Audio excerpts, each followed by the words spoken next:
University of Kelaniya மஜ்லிஸினால் streaming ஸ்டோரிஸிற்கு வருகை தந்திருக்கும் mister மிஃபாஸ் Ahmad அவர்களுக்கும் எமது கெலனி பல்கலைக்கழக மஜ்லிஸின் நிர்வாக உறுப்பினர்கள், அண்டர் கிராஜுவேட்ஸ், இங்கு வருகை தந்திருக்கும் சகோதரிகள் அனைவருக்கும் எனது அன்பின் சலாம். அஸ்ஸலாமு அலைக்கும் வரஹ்மத்துல்லாஹி. கெலனி பல்கலைக்கழக முஸ்லிம் மஜ்லிஸினால் நாம் தொடர்ந்து ஸ்ட்ரீமிங் ஸ்டோரிஸ் எனும் தலைப்பில் சமூகத்துக்கு தேவையான தலைப்புகளை தேர்ந்தெடுத்து முக்கியமான வளவாளர்களை கொண்டு இந்த நிகழ்ச்சியை நடாத்தி வருகின்றோம். அந்த வகையில் இன்றைய தினம் பர்சனல் க்ரூமிங் அண்ட் ஹைஜீன் எனும் தலைப்பில் அது தொடர்பான விடயங்களை பகிர்ந்து கொள்ள இந்த நிகழ்ச்சியானது ஏற்பாடு செய்யப்பட்டுள்ளது. அந்த வகையில் இந்த நிகழ்ச்சிக்கு வருகை தந்திருக்கும் அனைவரையும் வரவேற்கின்றேன். இந்த நிகழ்ச்சிக்கு நேரடியாக செல்லலாம் என எண்ணுகிறேன். அந்த வகையில் இன்றைய விசேட சொற்பொழிவை நடத்துவதற்காக ஹேமாஸ் HR ஜெனரல் மேனேஜரான மிஃபாஸ் அஹ்மத் அவர்களை அன்புடன் அழைக்கின்றேன். Thanks, Ajit. Thank you so much. I hope I pronounced your name properly. Before we start, I think we have about 23 participants. LMA male participants, or do we have female participants as well?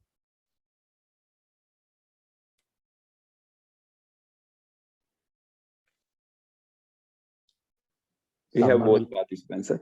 We have both. Okay. We have both participants. Yeah. Thanks for answering that question. So, like for next, I know we have taken almost 20 minutes, so I'm not too sure whether I have the luxury of using all 60 minutes. But I'll try my level best to finish it on time because people must be having certain commitments. For next, we'll say 45 minutes or so. A few small requests in the session. One is we'll keep our mobile phones on silent because if not, we might be disturbing the others who are participating. I don't expect this to be a training. This is going to be a purely a discussion. So I'm expecting you all to ask questions as much as possible, other than questions and answers. We're not going to learn anything here.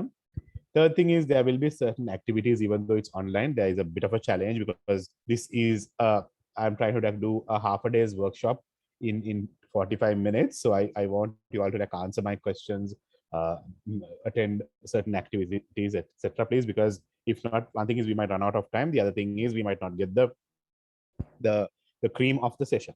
And when it comes to the language, just feel free to use any language. I'm comfortable with Sinhala for sure. English I can manage. Tamil I can manage. In the pronunciations konjam different aayirukkum Tamil la kadakkum pol. So don't get me wrong, but I will try my level best to answer your questions in Tamil as well. But when I'm explaining the slides, I might switch into more towards English or Sinhala because I myself have done my studies in English and Sinhala. I can read Tamil, but I can speak Tamil for sure. So if you all have any questions, please ask those questions in any other languages. I hope we are clear. So let me straight away move on to the session. Just give me a second while the slides moving.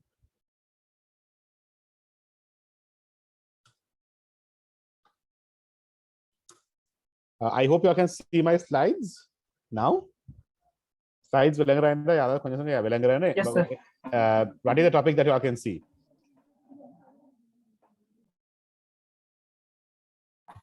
Why ethics? Why etiquettes? Okay, great. So this is etiquettes. So we'll see in etiquettes and what do you mean by etiquettes? So now, sorry. Etiquettes and it's about basic behavior. When it comes to the society, there are certain standards, overall basic standards or a society on the behave pannum pole. So etiquettes are basic guidelines for y'all when it comes to behaving in a society. Okay. So why etiquettes? Another guidelines, because these are over and above basics. Example,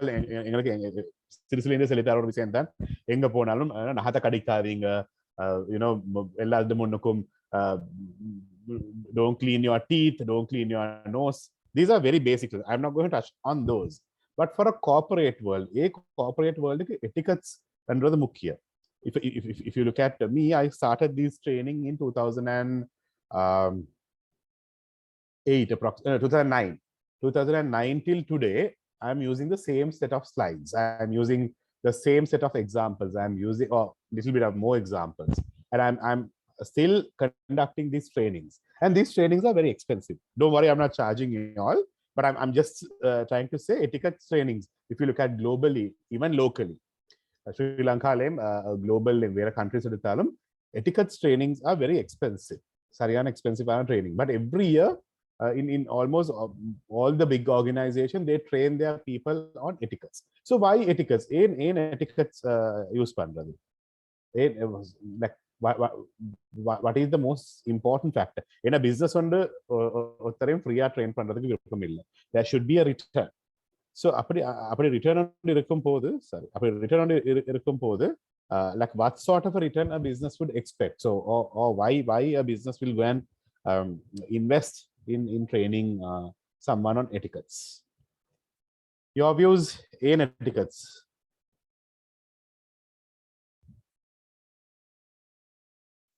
You all will need to discuss or rather speak up. Next, now we have only 35 minutes approximately. The 35 minutes there, if you all to like get certain things, you all will need to like answer my questions. Why etiquettes?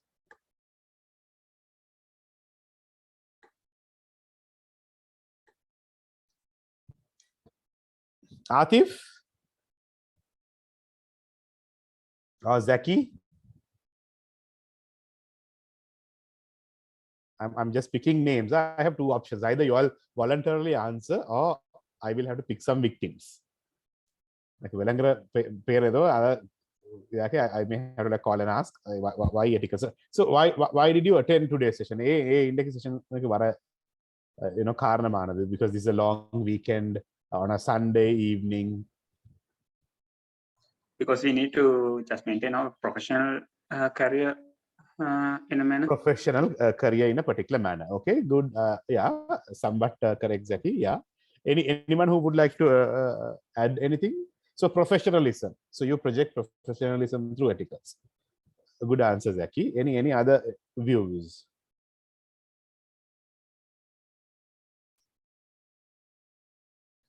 You all would have done this subject called business communication in any other this A-level university business communication and படிச்சிருப்பீங்க. So other நாங்க படிக்கிறது என்ன, like how to draft letters, how to do emails, but there is another big component that sometimes we forget in business communication. What is the biggest component? That is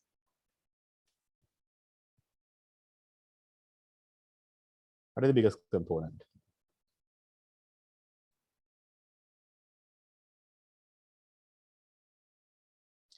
So that is non-verbal communication. So how you perceive, people tend to make perception. Now, one reason for me to like switch on my camera at the beginning of the session, I want you all to like have a perception about myself. After looking at me, okay, this is the person who is presenting, and this person is wearing a Hemas t-shirt. But it's for a purpose. This is not my Sunday t-shirt. I don't wear Hemas t-shirt at home, but today I'm wearing it because for this session, because it creates certain perception. So in the perception I create, I think it's very important for you all to have basic business etiquettes. Naanga school la vechi, sometimes we used to bug each other. Joke pandra, udupa paathu, behave pandra moraya paathu. We have had our sirs. There were certain teachers, certain male teachers, certain female teachers. We used to bug them. Sari udukra moraya paathu or shirt udukra moraya paathu or pair podrama. You don't even share your pen or paper with these teachers saying that no, I don't want to share. But it's a perception. Sometimes, it's not that particular person's behavior. So how we create perception, and the perception, we say within first few seconds when you see someone, you tend to create a perception. Or a path, okay, fine, this person is like this. Sometimes you might be 100% wrong, which is completely an unethical thing to do. By looking at someone's appearance, you create a perception. Okay. One classic example I would say, when I saw some of your profile pictures, I created a perception. Okay, you know, I saw someone roll a shutter on the sand or photo, you know, like very fancy. So I created a perception. Okay, so this guy must be a bit of a playful guy. No, not a playboy, but a playful guy. So you know, you tend to create perception. So you have to be very cautious, careful when you are using images, especially in the digital era. You have to be very careful and cautious when you are using your images for profile pictures. Because just imagine you're logging in for an interview. Now, if you look at Hemas hospitals, for last 2 years, we have not had physical interviews for any managerial grade jobs, only for non-executives. For nurses and doctors, we get them physically because we need to check their technical skills and capabilities. Other than that, all the others, we do virtual interviews. So just imagine you going in for this particular virtual interview, switching on the camera, and then you will be asked to switch off the camera after a while. Using such image, you might be sitting next to in the pictures, so sometimes you are with a flower bouquet, sometimes you are next to a throne, sometimes you are seated on the throne next to the groom, because I wear a jacket and I love to take a picture. The picture, profile picture, but you have to be very careful and cautious when you are using such pictures, because people tend to create perception. Okay, so now we are going to play a small game. I want you all to guess. Just imagine you are being called to my house. Okay, now I'm inviting you, and I'm telling you to come into a particular location, and there are 2 houses. I'm sorry, these slides are not moving. Let me reshare the slides.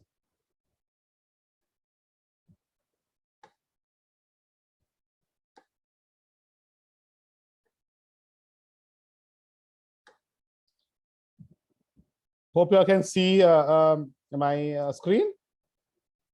Yeah. Right. Okay. So tell me, just imagine now உங்களுக்கு வர சொல்லிக்கிறேன். நான் சொல்றேன், ஒரு ஜங்ஷனுக்கு வந்தா right hand side ஒரு வீடு இருக்கு, லெஃப்ட் ஹேண்ட் சைடுக்கு ஒரு வீடு இருக்கு, and I'm telling you to guess my house. Okay, so I'm Mifaz Ahmadh. I'm saying வந்தா உங்களுக்கு அந்த சாந்தியில 2 வீடு இருக்கும். Just make a guessing which is my house.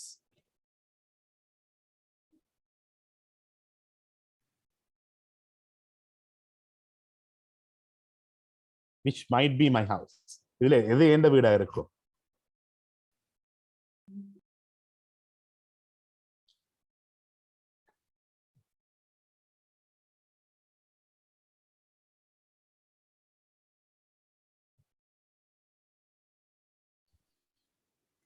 The second one, I guess. Okay, so Abdullah is saying green. Sajid is saying the red window house. So now it's like this, guys. In the next 30 minutes, we'll chat. Chat in the sense like not over a chat, facing it. That's okay. You know, whichever. That's why I said whichever language that you are comfortable with, we'll talk about it. Okay. So now Abdullah is saying green. Someone is saying white. One at the bottom, red window house. Okay, that's okay. So Abdullah, thanks for starting the conversation. Abdullah, jazakallah, by the way. Right now, Abdullah, tell me why you thought it's green. Ninga pachaka udan nanachadu. Now, don't type a message, Abdullah. Just speak. Huh?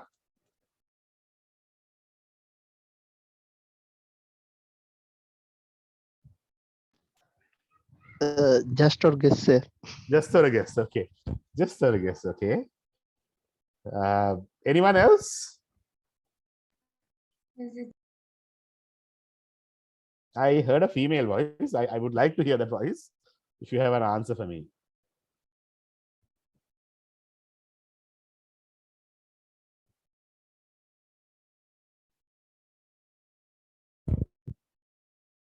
Okay, so the answer is none of these houses are my houses. To be fair, and to be truthful to you, but when I did this survey, like for this particular presentation, this is not a presentation that I'm using for you all. In general, I use this. I tend to hear most of the time people saying the greenhouse. why we have a perception in the community, community perception Muslim வீடுகள் கொஞ்சம் bright colors. They use green. They love green. Their houses are colorful. That's a perception that we have created. But if you come to my house, you will see my house is completely white. Not even even my windows are white because I don't like colors personally. But look at the perception that they have. Now, example, when I go shopping with my friends, they always propose things saying that, Ade Mashan, you might like this t-shirt. Why is that? They say, no, it's a bright color. Or they say, your wife might like certain things. Example, I've been in Bangladesh for official purposes. So I travel with some of my non-Muslim colleagues because all these are non-Muslim colleagues who work with me at Hemas. When I was picking things, they were helping me. They said, your wife might like this. I was asking why you are saying this. You generally go for bright colors. You generally go for very shiny colors. But I said, no, it's completely the other way around. My wife doesn't like bright colors. She always say, go for dull colors. But we have created a perception in the community. As Muslims, we tend to like bright colors. My dad is into a business, so when he imports lighting and fixtures to Sri Lanka, one thing that he always says is, like these bright color light shades, etc., moving very fast in the eastern province and Anuradhapura and Puranaru. So it's a perception that we have. But when I've been to eastern province to some of my friends' place, no, like they're very normal as people who are in Colombo who uses very light colors. But people have a perception. Moving on to the next slide. Your connection or something to do with your link has a bit of an issue. So we'll say, two wedding pictures, right side and the left side. Okay, tell me which one is the non-Muslim bride. Now don't chat, open your mouth and speak. The second one? Second one is right side or left side? The right side for me. For you, it's the right side. Yeah, for me, Yeah. Yeah. So everyone, it should be right. Okay, so you're saying, so that's a non-Muslim bride, right? Okay, someone is still chatting. That's okay. Maybe right or left. Nice answer, but not so clever answer though.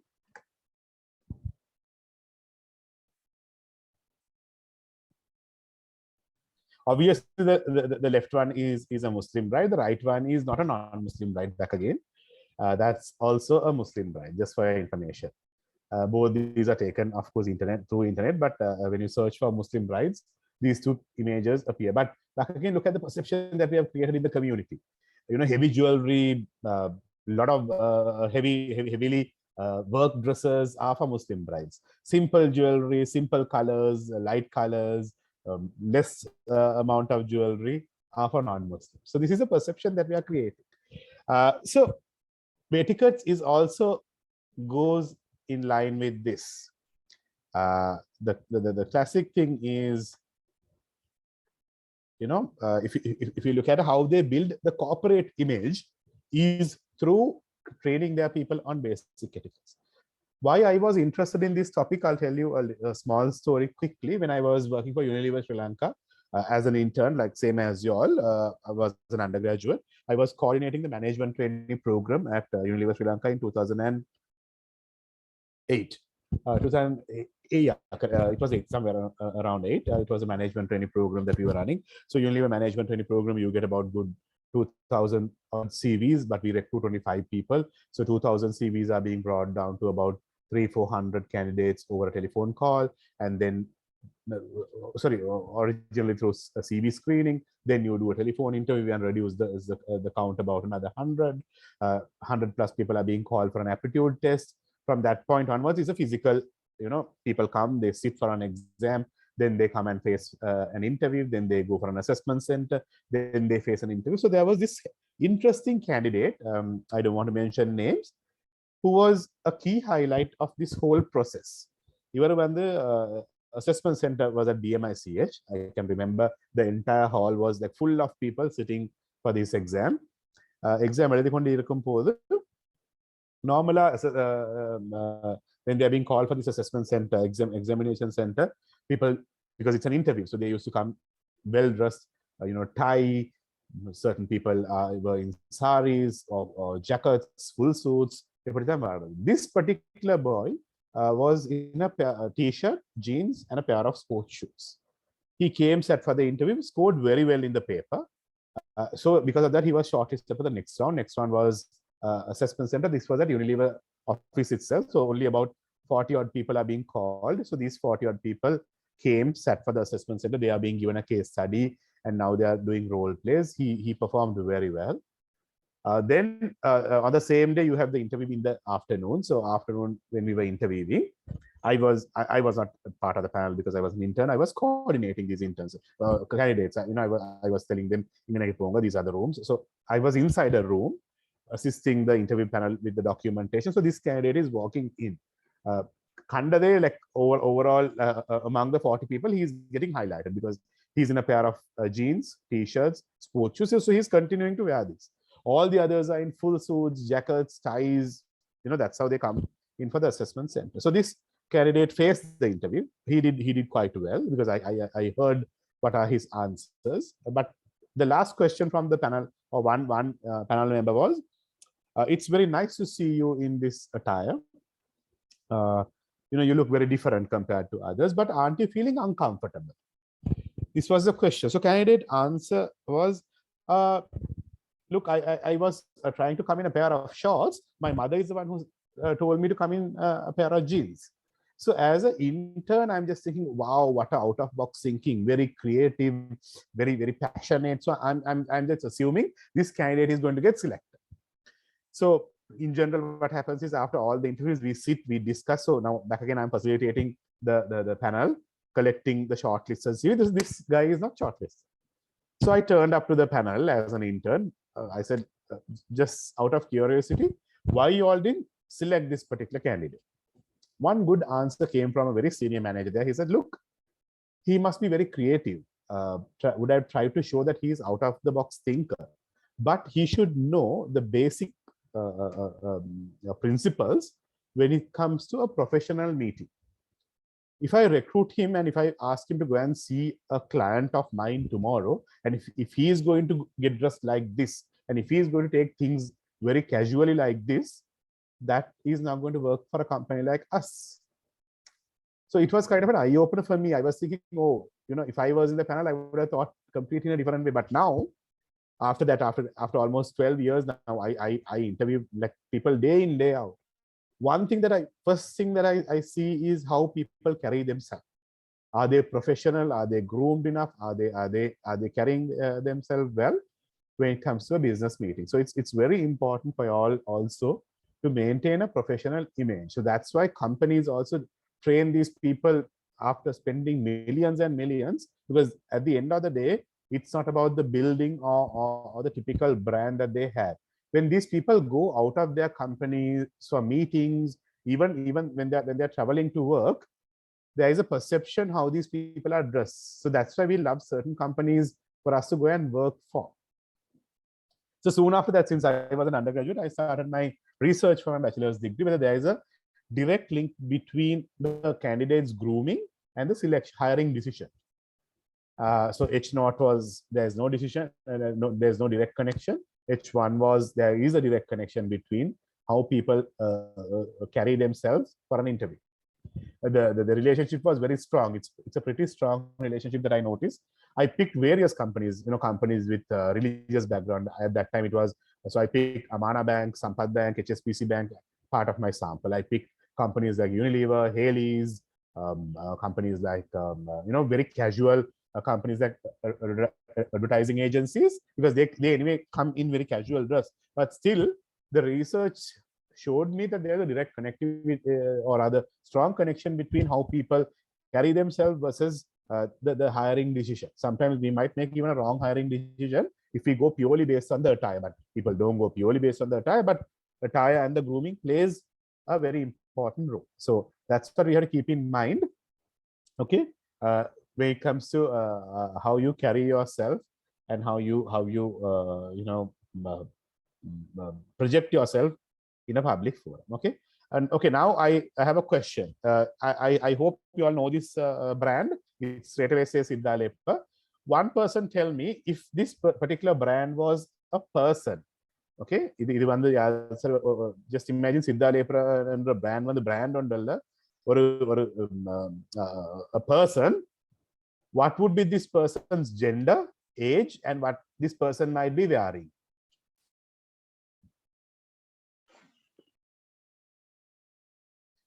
Someone will have to answer me, please.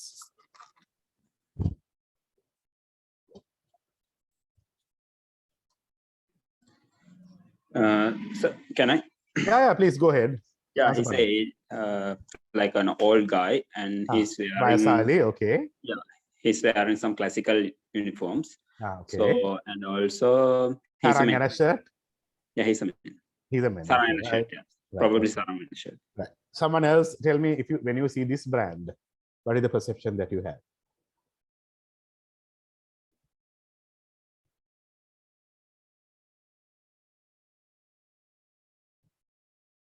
I hope you all have seen these brands before.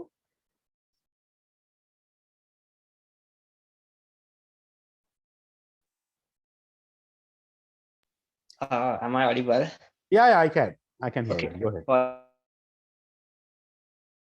In terms of Siddha Leppa, I don't know whether I do watch too much of TV commercials, but then every time I see the name Siddha Leppa, I used to get that Sia who keeps on Okay. just eating beetles and also wearing a white top and a sarong, and that kind of a person. Okay. Even that's the case for Harishchandra as well. Harishchandra as well. Okay. Yeah. Right.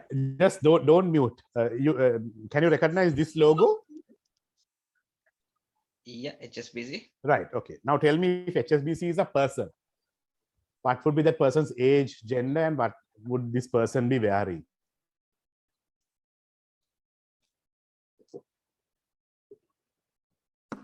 எத்தனை வயசு மட்டும் இருக்கும்? If this brand is a person. For in terms of my perception, I would believe since HSBC is coming from overseas, so it can be an overseas person who is like foreigner. Yeah, 50, 55 who dressed up well. Dressed up well, okay. We'll say dressed up well in a sense like, you know, a tie suit, someone like that. Yeah. Okay. Have you seen this brand?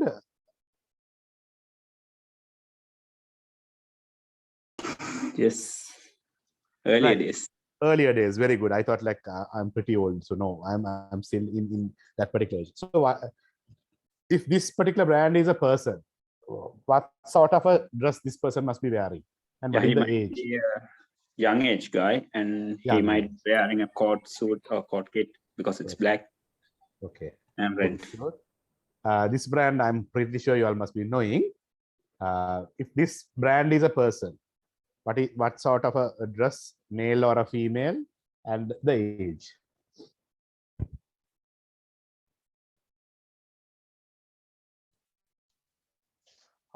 Once again, dialogue Axiata coming from overseas, so I suppose this person might be very old person. So should be a male. So I suppose should be a male and an old person. So I might be wrong, but that's what the picture. Dress. Yeah, once again, fully suit. Full suit, okay. This brand was in Sri Lanka. It's no more. It is a lot. Not too sure they all have seen this brand. This brand was launched about 10 years back. Due to the text in the brand, it was like coming from the abroad country, like Arab countries. So he or she should be an Arab guy. So it was like not him, like it is like a lady. So for me myself, so she is wearing some green hijab or something. Okay. EGB, what is the age, gender, and the dress?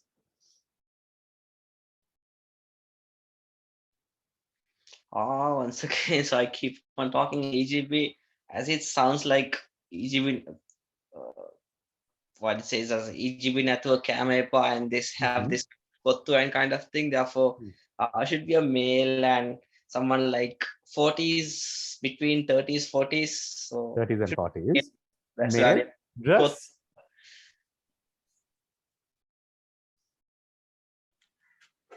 A cooking dress. A cooking dress. Okay. What is the last brand that I have seen?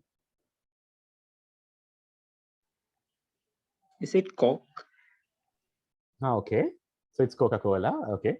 What? Tell me the age, the gender, and what this person might be wearing. Coke is like focusing on the marketing thing. So they every time focusing on women. So it's like a woman, and due to the shape in the middle of the Coke bottle, and also she's a professional woman. So she's wearing like a professional office kit, and also her age is like 35 or 25, in between that. Between 25 to 35, right? Now look at the interesting part. Out of all these brands that I'm showing, Coca-Cola is the oldest brand. One of the oldest brands. Okay. Compare now, but you all are saying Siddha Lepa seems a very old person. Coca-Cola seems to be a very young, nice-looking female. I'm sorry to use this word, but according to the university vocabulary, looking sexy, because 25 to 35, that perfect shape, perfect business attire. That's what you are trying to say. Look at the perception or the corporate image that these brands have created. How they have created these brands by, of course, using advertisements. At the same time, how we see or things that we hear about their corporate culture. None of us have been to corporate head office or rather Coca-Cola corporate office, but we tend to imagine people who are at Coca-Cola office are dressed like this. Coca-Cola is one of the oldest companies out of these brands, and at the same time, one of the companies who wear very casual clothing. But we tend to say very professional, formal attire. It's about the perception. So business etiquettes are also about building perception. How you carry yourself, how you project yourself at an interview or at a formal forum. University, we tend to wear every sorts of clothing during the university. In the t-shirt, because that's the easiest. The t-shirts, the jeans, and the rubber slippers. So when they say university students, the perception is what? A t-shirt, pair of jeans, rubber slippers, and a shoulder bag. These are the four things that describes a university student. So I'll back again. I'm going to tell a classic example. Now, in my so I'm from University of Sri Jayawardhanapura. During my time, our degree program till third year, it's full time. From the third year, from the fourth year, first semester onwards, we are supposed to go for our internship. So I was working for Unilever. So what happens is, during the first 3 years, and non-university it was the peak of the war. 2007-8, it was the peak. Like, everywhere bomb blasts, the war is going on very at a serious level. I still can remember the day that was announced that we have won the war. Anyway, coming back to these things, bomb blasts. So every student who is being entered to the university is being fully checked, because there was an incident while we were in the lectures. I was in the 4th floor, that there was an announcement made, no PA systems. Physically, one person ran to my classroom and said, "There's a bomb. Just evacuate the place." I still can remember we just carrying whatever we had and we just ran away, but it was not a bomb, it was a rumor. But anyway, so university used to check like our students at the entrance. They check the company ID or university ID, and then there was a record book, sometimes a record book, sometimes a bag. But during first, like after we started the university, first year or 1-2 months till up to third year, I was never ever stopped for checking. In a Kandade, security just allowed me, because security is also familiar, and how I go to the university, same as you all, the jeans, the pair of Bata slippers, the t-shirt, the cross bag. That's all. Udutta, well, 8 o'clock lectures, 7:30 you just do something when you tend to like go for lectures. I was never ever stopped. And there were days where I didn't have lectures, now weekends, nighttime. I still walked into the university without any hesitance, because I'm being allowed. I still can remember one of my friends had a bike. He was not a university student. So he used to drop me. But his bike is also being allowed to come into the university. Sometimes he come and park the bike whole day there, go out, get his things done, and he go home. The security have created a perception, okay, this is how a university student should look like. So, let them come, that's okay. But when I started my internship, I had to go to work in the morning and I had to like come to the university by 5:30. It was a disaster because I have to get into two buses and come in, but I was in like, decent attire, like long sleeve shirt, tucked in, belt, shoes, because Unilever, they had a dress policy those days. Now it had changed, but those days there were a dress policy. In addition to that, we as interns, we tend to like, dress up nicely because you need to be seen as professionals. And especially I was handling recruitment. I meet people, so I tend to, wear in a particular way. But every time when I come in, sometimes I come very late to lectures, I tend to miss. I try to run passing the security. It was a harassment, believe me. The whole fourth year I was stopped. I was checked, my bag was open, and those days laptop was a luxury thing, and I had the luxury product, which is one of those old, very heavy laptops. So I used to carry my laptop also. In my entire batch, we had only 2 laptops for 40 odd students. So they still, check the laptop, they open, I mean, they check everything because they can't see my image and think that I'm a university student. So they always tend to get suspicious about me for me being dressed so well. So then I realized, oh, this is the reason. And what I do is around 5:30 when I come in, I take my shirt off, if possible, get into my t-shirt and walk in. If not, put the shirt out, fold the long sleeves and make it a half shorts or rather half sleeve, and try to walk in to see that or to show that I'm part of this community. So that's how things are. People have certain set perception. So the whole expectation of today's session, today's forum that we have been discussing over last few minutes, or rather last 40 minutes, and I'll take another 10 more minutes and try to finish the session, is about perception. So just be cautious, just be careful. It's very important for y'all, especially y'all are trying to start your career very soon. You have to be very careful about the professionalism that you are trying to project through your clothing, how you wear, how you carry yourself, how you treat, how you greet, especially in a digital environment. Now, if you go into my Facebook page, you can see all my fun photos with shorts, to sometimes with swimming shorts, etc. Because that's personal. But I will make sure in my LinkedIn profile I have my the formal picture. I would make sure if now today you can see my Microsoft Teams the profile picture, but there I have a formal profile picture because I know I use Microsoft Teams and people would make perception about my image. So I had to be very careful and cautious about that.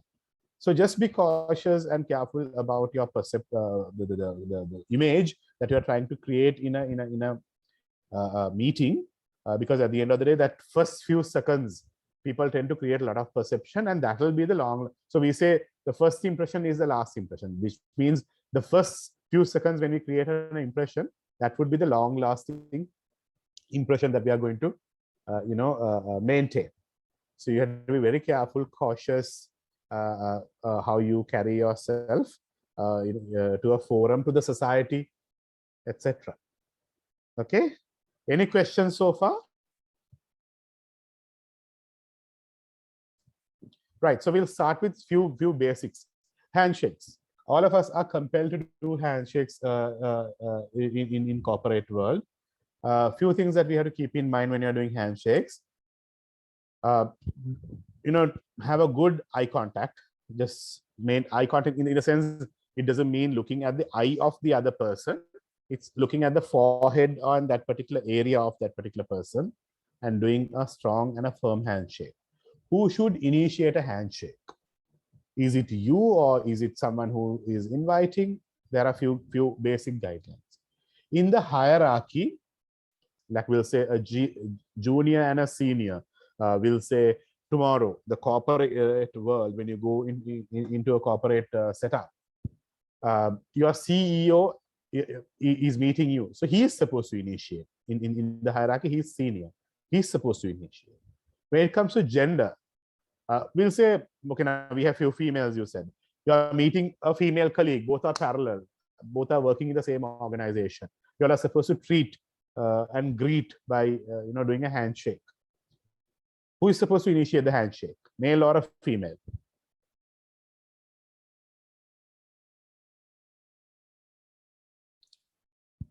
Any guesses, answers, please, since we have females also in the forum?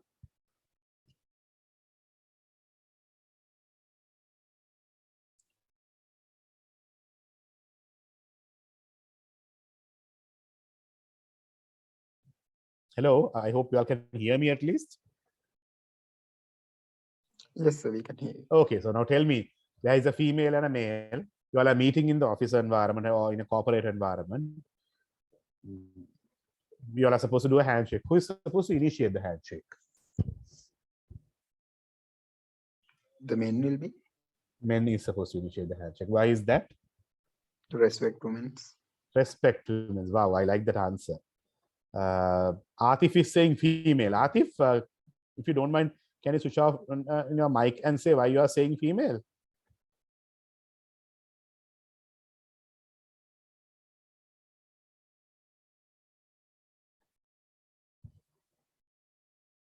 So it's gender sensitive. It's always a female is supposed to initiate the handshake. Why? A female might not like men touching her hand or men doing a handshake. So we allow the female to make the decision whether she is going to do the handshake or not. So when it comes to initiation, if it is gender bias, it's always a female. It's not about men treating women well. A woman, or rather a woman, showing that she is comfortable in doing a handshake. So always allow a female to initiate the handshake. It's not about a man who is initiating the handshake. So we spoke about the hierarchy. We spoke about the gender. We'll say tomorrow, University of Kelaniya is organizing a student union meetup. So we have students coming from Jayawardhanapura inside to the University of Kelaniya, and they are going to meet for the first time. Who is supposed to initiate the handshake? Forget about the gender. We'll say two guys who are meeting for the first time at the university for an official meeting. Who is supposed to initiate the handshake? The organizers. The organizers, you're correct. The host, we say. Someone who is hosting that event is supposed to receive that person by way of doing the handshake. So just keep in mind when it comes to the handshake, it should be on those guidelines. Any questions about the handshake? I've got a simple question. Yes, please. Okay, so if it is moving into a workplace, so if it is like a flock of boys or fellow team members, so what we, since this COVID protocol, so we do a punch, a small punch or whatever, punch. so we do and but if we are early in the morning talking to our team leader or the AM system manager or the manager, it's quite difficult. I mean, we don't share a punch with them, so is it understandable, or by looking at their face or impression, is it understandable to get whether they are willing to handshake or not? Because sometimes I have seen most of the people, when they get into the manager's office, they used to have their right hand inside their pocket, so that the manager won't initiate to handshake. So is it anything that is possible to get? May I know whom they are talking to? Sorry, I can't see your name. So this is Akil. Akil. So Akil, it's like this good question, very interesting question. In general, so it depends on the culture of the country as well as culture of the organization. Now, when you go into a country like Middle East, and when they start loving you, every day they would do a handshake and a hug. So that's the culture. But if you look at the Sri Lankan context, we don't do everyday handshake. Unless you are meeting them for the first time or after a long time, they do initiate. I mean, we do handshake. At the same time, it's about the hierarchy. So we expect the senior to initiate. So we don't expect the junior person to initiate the handshake or the punch every day.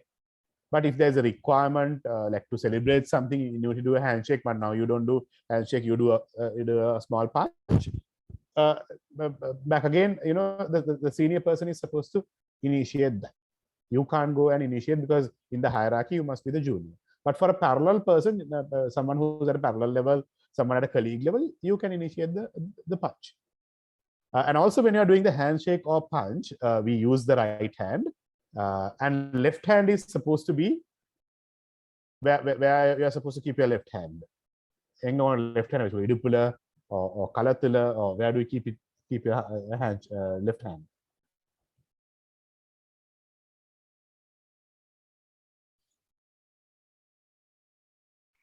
No idea. I used to keep it right next to my left pocket, not inside, right next to my left pocket. Correct. No idea. Yeah, so it should be straight, right next to your, of course, when you keep this hand straight, it might be right next to your left hand pocket. You should not make any moves in that hand. Actually, unfortunately, I'm not in a position to show this demonstration. So, but because we have this tendency sometimes the we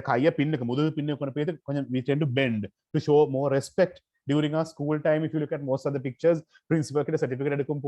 What we have done is we have been like either taking it from the both the hands. If not, shake hand point we tend to show the respect. But that's not allowed in the corporate world. That's a wrong body language. Sometimes we used to put our hands inside the pocket and do the handshake with the right hand. That is also not a correct body language. Always keep your left hand free and outside a pocket. You know, that's another thing that you have to keep in mind. And then we call like when you do a handshake, I'll just switch on the camera for a while.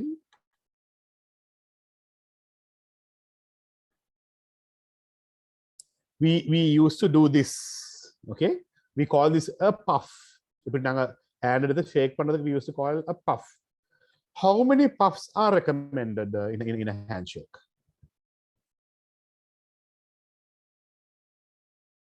How many shakes that you are supposed to do? I think that 3 puffs. 3 puffs.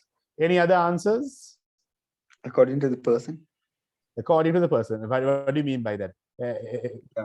If he's a so-friendly person, we will not let the handshake down. Let the hand. We keep shaking. Hi. Yes. If he's a professional one and we are like a little afraid to them, so we are like keeping like about 3 or 4. That's 3 or 4. Okay. So now once someone said 3, someone said 3 to 4, and someone is typing saying it's 2. Any other answers? Okay. In a professional hand shaking, as someone said, for a colleague, you know, we might even go and do this. I'm not talking about colleague. I'm talking in a professional environment. It always 2 to 3 puffs maximum. 2 is the minimum. 3 is the maximum. Not more than 3. Not less than 2. So it should be 2 to 3 puffs of handshake. So that's also something that we have to keep in mind. And also you will not keep talking while the puff is going on. You just do the 2 puffs and take the hand, and then you start introducing yourself or like talking or starting the conversation, or like 3 puffs, then you start the conversation. So that's very important. Any questions about handshakes?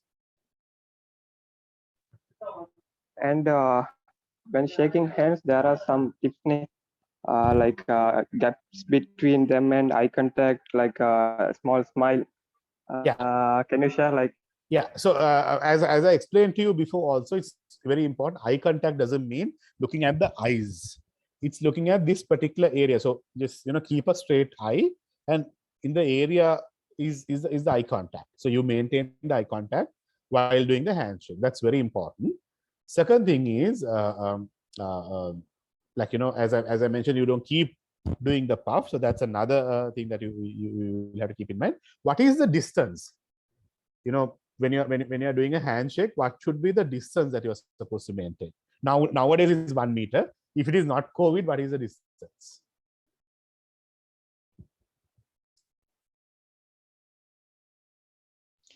Arm's length. Arm's length. Arm's length in the sense that this is the arm's length, right? The full arm length, or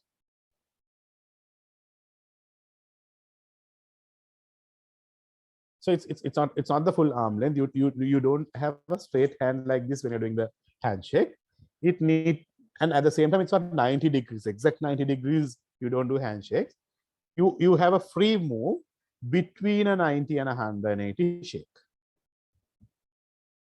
So just make sure that the distance should be less than the whole arm. So you can't do handshake so far. You have to get closer, but not so closer by way of doing exact 90 degrees. You have a free move.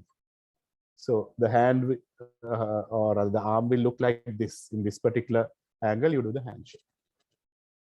And only this finger, so, you know, when you're doing the puff, these 4 fingers would go like this, and the thumb will be like this. You don't press that person or press that person's hand, or you don't turn the hand like this. Sometimes we have this habit, you tend to turn the hand and do the handshake. Or sometimes you give a pat, good job, Machan, good job. No, you don't do that in official environment.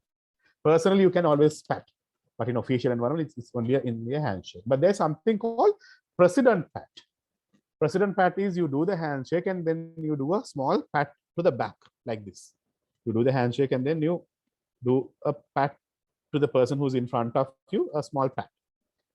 That is what you call president pat. Why you're calling that president pat? In US, if you search for certain things, you might see sometimes if the president needs to appreciate someone for a good job, he has the authority to give a pat on the back, we say, POB, pat on the back.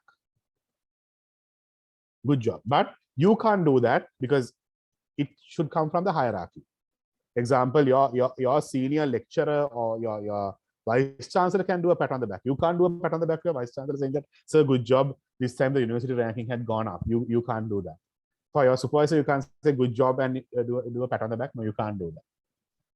Okay, so those are the basic things about the handshake. Akil, am I allowed to take about another 5-10 minutes and finish the session? Because my time was given as 4 to 5, but now it's 5:15. Yes, sir, because we started around 20. Right. So I'll take another 5 more minutes. 21 minutes. We had a delayed start, therefore.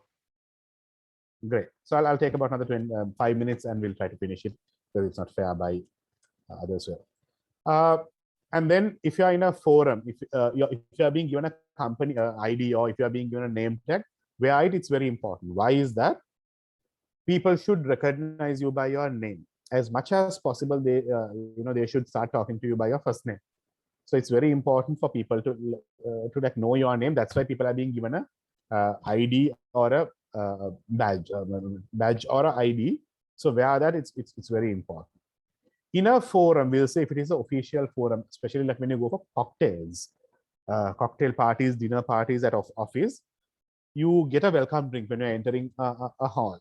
When you're entering the banquet, it's now those days, of course, they used to keep the welcome drink on the table. That's for a wedding. But for official forums, you get the welcome drink while you're entering the hall. And we always say keep the welcome drink in your left hand. I know according to the Islamic religion, it's wrong because we always use the right hand to drink something. But in the business world or in the corporate world, we say carry your glass in left. Why is that? You shake hand with right. Exactly, because you do shake hand with right, and also when you get the welcome drink, it's chilled. So when you use the right hand, your palm would get wet. So you can't be changing the glass, wiping it on your trouser and doing the handshake. You have to keep your right hand always free to do the handshake in a business forum because you are being invited for a business forum to get to know people, to talk to people, to have exchange your ideas, conversations, etc. So you need to keep your right hand free. So we'll say you are being called for a forum. We'll say the research forum that you all have. When you're approaching now you need to talk to someone. You have to go and build your network. You need to approach people either when they're in 3 or more groups or when they are alone. You should not reach to people when they are like when there are only 2 people talking to each other. Why is that?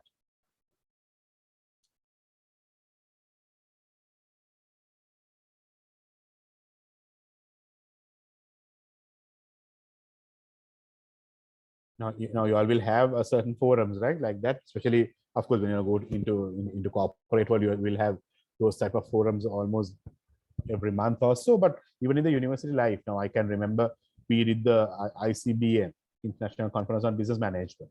So there we were supposed to go and talk to those international research presenters, get to know each other, even though we didn't do that as students. We were so shy to do that, but we were supposed to do that. But we were told that when you're approaching people, just be mindful. They need to be either 3 or more people together or 1 individual, not people or other group of 2 people. The reason is those 2 people must be talking something very personal or sharing something very sensitive or personal, which they don't want the third person to hear. It had happened to most of us. Even at a wedding, sometimes you reach to them, you even say assalamu alaikum, and then suddenly you have a dead silence because those 2 people were talking something which I should not be hearing, but now they are like without words. Now they can't talk, so they look at each other's face, try to look at yourself, and then give that signal saying that we were talking something confidential. So you have to be very careful when you're approaching people. If they are in pairs, you should not approach them. And when you're introducing yourself for the first time to someone, give a memorable piece of information. You say, I'm Mifaz from Hemas Hospital. I work for Hemas Hospital. So now it's a memorable piece of, okay, fine, Hemas. So then they will start talking, I've been to this hospital, had a bad experience or had a good experience, or, compared to Asiri, your hospital does really well, something like that. So then they have something to build upon the conversation. So same as, even in a university, we'll say you're meeting someone from another faculty. You say Mifaz or rather from this particular department or faculty. So then they have something to connect with. Just don't say your name only. Try to give a bit of a memorable piece of information. I spoke about the hierarchy, so I'm not going there. I know you all are not using business cards, but one fine day when you all go into the corporate world, business cards is something that you are going to get. So always you hand over your business cards, the type side up, and we say that the top-down approach. So the top part of the card should be towards me, and the bottom side of the card should be towards the other person. Why? When that person is receiving the card, he or she should be able to see your name and call by your name. So I say, I'm Mifaz, and I hand over my card. So the person who's receiving it will see the card, and it says Mifaz Ahmadh. So then they will start calling you by your name. The other thing is type side of, obviously you don't give a blank card to someone. And also you give it with both the hands, not with one hand. And you don't do a handshake and give the card.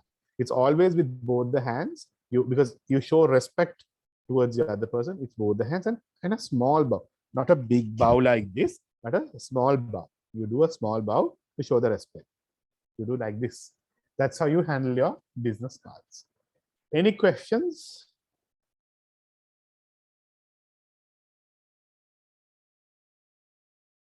So what we have to keep in mind is nonverbal communication matters a lot. How you dress, how you carry yourself, what you wear, what sort of a jewelry that you are wearing, everything will tell a story. Example, we say avoid gold watches for any formal business forums. For weddings, parties, yes. For men, we say avoid very colorful, bright color shirts.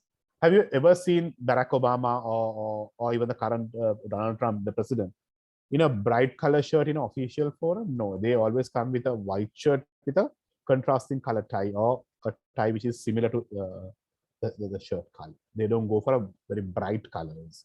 But at a party, you might see them, wearing black shirts, dark blue shirts. That's for parties. So you have to be very cautious. And this thing when you're selecting your clothing, the colors, there are enough and more things which you can find on internet where you can read and find out this information. So the next part of the session is more about dress etiquette for men, but I'm now going to touch upon that particular piece today because of the time restriction, as well as we discussed, we have a combination of men and female, men and women. So I'm now going to touch upon that particular piece since we're running out of time. But I would like to open the forum for any questions before we wind up on basic business etiquettes.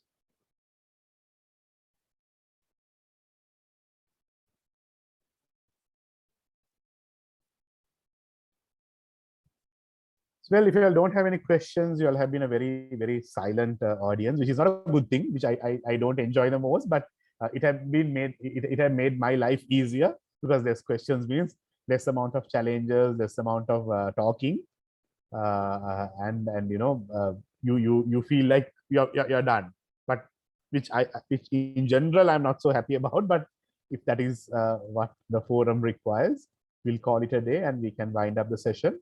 So I'm done. Husni, Akil, anything from your end? I can see a question. Can you share a perfect formal dress code? Okay, so there is nothing called perfect formal dress code. Few things that you have to keep in mind. I'll start with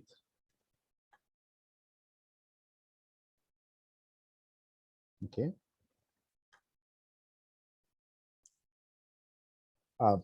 It's required for you to wear perfumes, colognes, and body sprays. This is common for male and female both.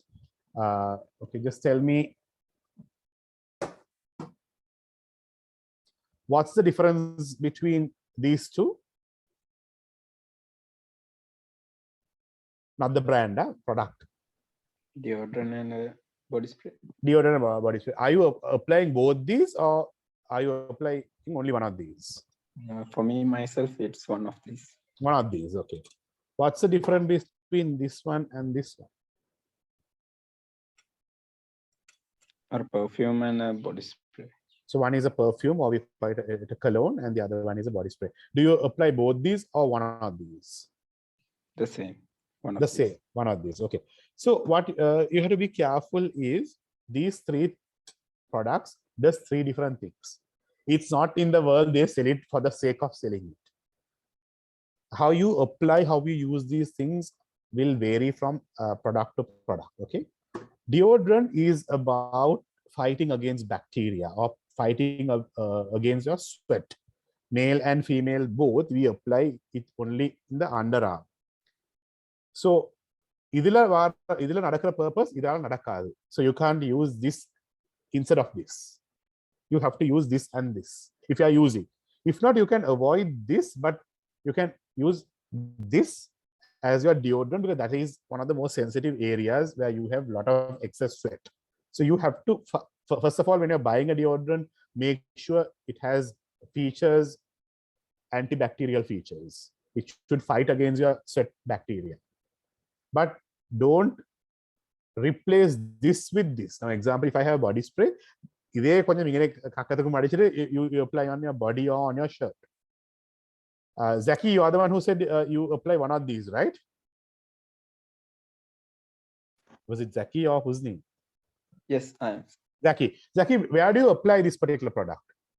Shirt Yeah, body spray. I'm not applying it to shirt. There are some procedures to body spray. We can apply it to several places. Yeah. Exactly. So body sprays are to the body.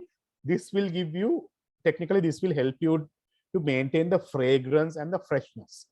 This will help you to avoid any bad smell. So you can't replace this. And when you start spraying body spray into your armpit, this will go and start covering your skin, and so because of that, it will throw out a very bad smell, and it's not good on your body as well.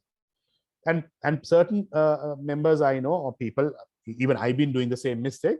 We tend to apply this on our clothes. So very soon this will damage your clothes, because this perfume has alcohol. In general, body sprays comes with alcohol with a lot of pressure inside the can. So that will start damaging the shirts. That's why you see people with patches here and there. So none of these products should touch your clothes. Even this should not, technically any of these things should not touch your clothes. You always apply into particular places. Now, if you take a cologne you apply into pulse points. You either apply into your wrist, do this, make it a bit more you do this, heatness this absorbs into your body, or you use this particular area behind the ears. These are pulse points for perfumes or colognes. Deodorant is only for the underarm, body sprays for the whole body area. You will not require to use all these three if you're not a person who is sweating excessively. But if you're a person who's sweating excessively, I recommend you to use minimum of 2 of these, body spray and a deodorant. Perfume is a value addition. You are not required to use that perfume always. Now, example, this bottle I've been using for the last 9 years. Because I don't apply perfume very oftenly. When I have a wedding or a big event, I sometimes I use it. So that's about deodorant. So know the difference and be careful when you're purchasing and start using. So I'll now go into details. So Husni is the one who raised this question. So this is what you call a semi-formal or a smart casual dress. Shirts tucked in, trouser, formal trouser, not those slim cut trousers, a formal trouser. Belt is mandatory. Belt need to be matched with what? Belt මොකක්ද එක්කද match කරගන්නේ? මොන පාටත් එක්කද? Shoe. Belt need to be matched with the shoe always. So if it is a brown shoe, then it's a brown belt. If it's a black shoe, it's a black belt. Okay. So shoes, you need to know the difference between the formal, semi-formal, and the casual shoes.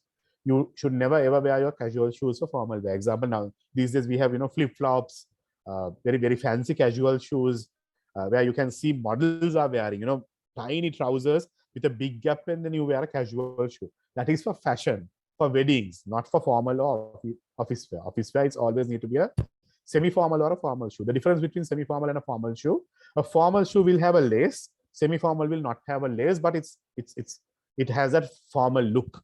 If you are wearing a full suit, always you have to go for a shoe with a lace, because you're becoming very formal there. Socks, what is the color of the socks that you should pick?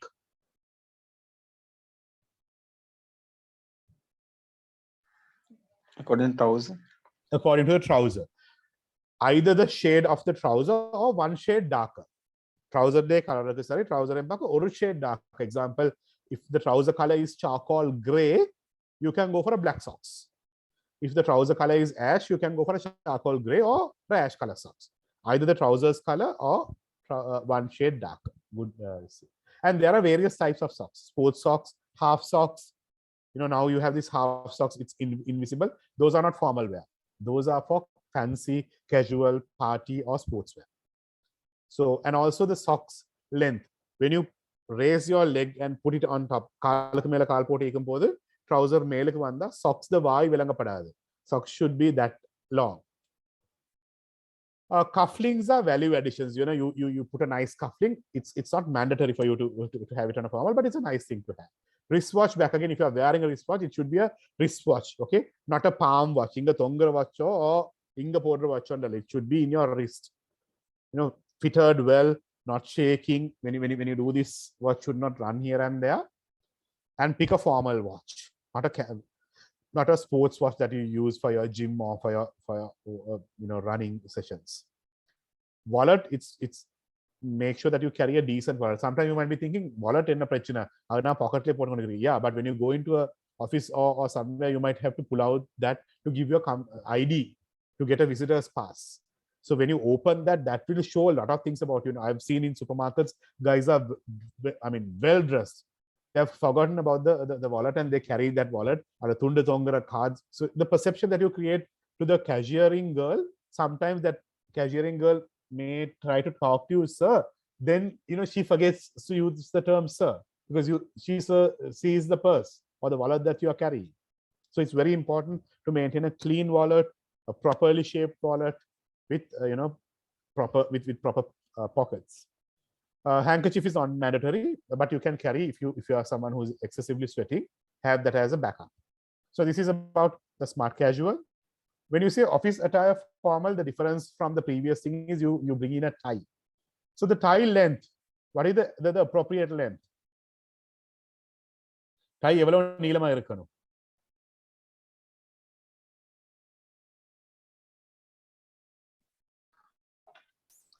How long the tie should be? Selithadikala maripanina or neatam maripanillati or neatam and have you all heard something like that? If you are married, you put a long tie. If you are not married, you put a short tie. Those are not valid ones. Those days I can remember my dad saying, maripina, you wear your tie a bit longer. No. We don't want to know whether you're married or not. by way of looking at your tie.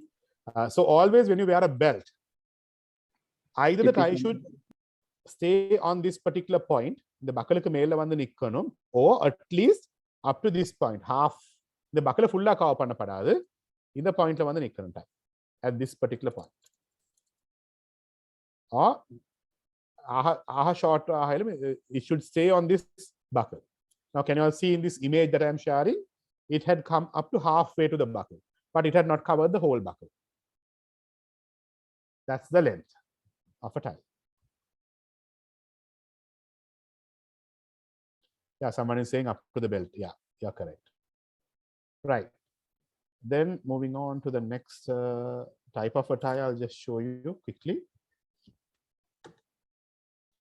Right. When you say we have Friday casuals at office, or we say dress down days. It doesn't mean you can wear your university t-shirt and the old jeans with all those patches and slippers. No, smart or rather casual also will require shirts to be tucked in, a casual belt, a casual shoe with a casual jeans, pair of jeans. This is how you wear.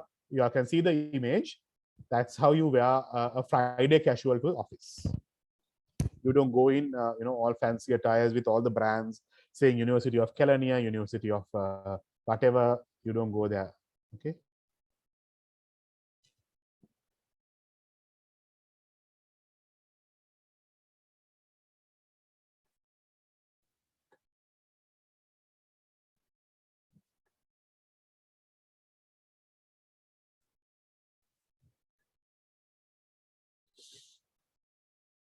That's fine. I'm getting some fancy messages. That's okay. So next attire is formal business suits. Whatever we spoke previously will stand as it is, and you wear a jacket on top of that. Be cautious about the sleeve length. Sleeve you have to be cautious about. Always the shirt's cuff should be visible. Shirt cuff jacket also in the column the jacket last button you have to keep it open always, but when you are walking you can close both the buttons. Okay.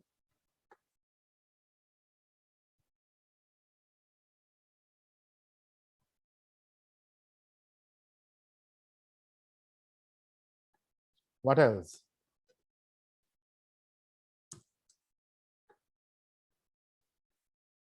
And there are certain instances they say you wear black in invitation. Say invitation for a party. It says dress code formal, dress code official, dress code black. Dress code black. Black meaning. This is what you call black. You can see the image. A bow tie, and you wear a tuxedo. Jacket in the lapel we call it. In the piece covered with satin with one button with a black bow. This is what you call a black suit, or you say a tuxedo. Not now, probably you will require. Now, example, we have our office award ceremonies. Now, Hemas have our annual award ceremonies happening every year. So, award ceremony, our dress code is black always. So, we always wear a bow tie, black suits with satin lapels, and we go for the award ceremonies. So this is what you call a black or a tuxedo that you're supposed to wear. So these are few things about clothing. Few do's and don'ts. Just keep in mind. You can see one image towards the latter part. You're keeping the jacket open. You should not keep the jacket open like that. Always one button should be kept closed. Trousers length should be appropriate. Nindukonda keela theyapadadu. Shoe heel in the point. You should see the shoe heel. The shoe heel should be not the full heel. So Muslims, we of course I know we tend to show the full heel. We don't want the trouser to drag. That's okay. But for official purposes, it should cover only the half of the heel, and in the heel or a part trouser should not be dragged. When you are seated in the car, sandal socks should not be visible. So that is a don't that you shouldn't do. And then last thing is when you're ironing your shirt, be cautious. Always start with the back side of the collar. You iron your collar first. Iron overheat in the marks you can always cover it and wear it. But if you start with the back side of the shirt, you're gone. So that's about formal attire, some do's and don'ts. Any other questions? I guess we don't have any questions. So did someone try to ask a question? Yeah, the trouser, like the position, because there are something like old guys are wearing like above the tummy, and they were like telling that above the tummy is better. Okay. You mean the waist? New guys are like wearing. Yeah. Jihan, you're talking about the waist, no? Yes. Okay. So it's not above the tummy for sure. I know even sometimes I tend to do that because I have a huge pot to carry. Other cow we try to, no, that's wrong. It's always waist under the idupu. So we know the idupu, no? So idupu round you're supposed to have your waist. So you always get the measurement from your waist to the toe. If you are getting a trouser on for a formal wear, example, we'll say for your convocation, you are trying to get a tailor-made trouser, or if you're buying a trouser, make sure go with a pair of shoes. Don't go with a pair of sandals or slipper. Make sure that you go with a pair of shoes and give the measurements. Then the tailor would know what is the exact measurement that you're supposed to take. Even if you're buying a trouser now, shops trousers adjust Hema. So other adjust you have to give the proper height. So sometimes you go with a pair of slipper and give the shoe or the trouser cut or neat and good. So don't let that happen. Go always, even if you don't have a shoe, ask for a pair of shoe. Can I just wear a pair of shoe and give the length? That's how you give the proper length. Good questions, by the way, Jahan. Any other questions?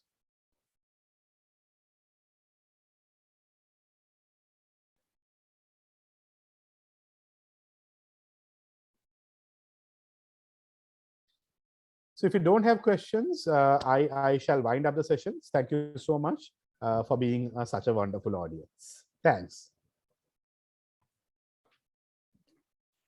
எமது அழைப்பை ஏற்று இந்த நிகழ்ச்சிக்கு வருகை தந்து மிகவும் சிறப்பான முறையில் அனைவருக்கும் உண்மையாக புரியும் விதத்தில் தனது சொற்பொழிவை நடத்திய மிஃபாஸ் அஹமத் அவர்களுக்கு ஜஸாக்கல்லாஹு ஹைரா. அதே போல் நிகழ்ச்சியில் கலந்து சிறப்பித்த அனைவருக்கும் ஜஸாக்கல்லாஹு ஹைரா என கூறிக்கொண்டு இந்த நிகழ்ச்சியை முடித்துக் கொள்கின்றேன்.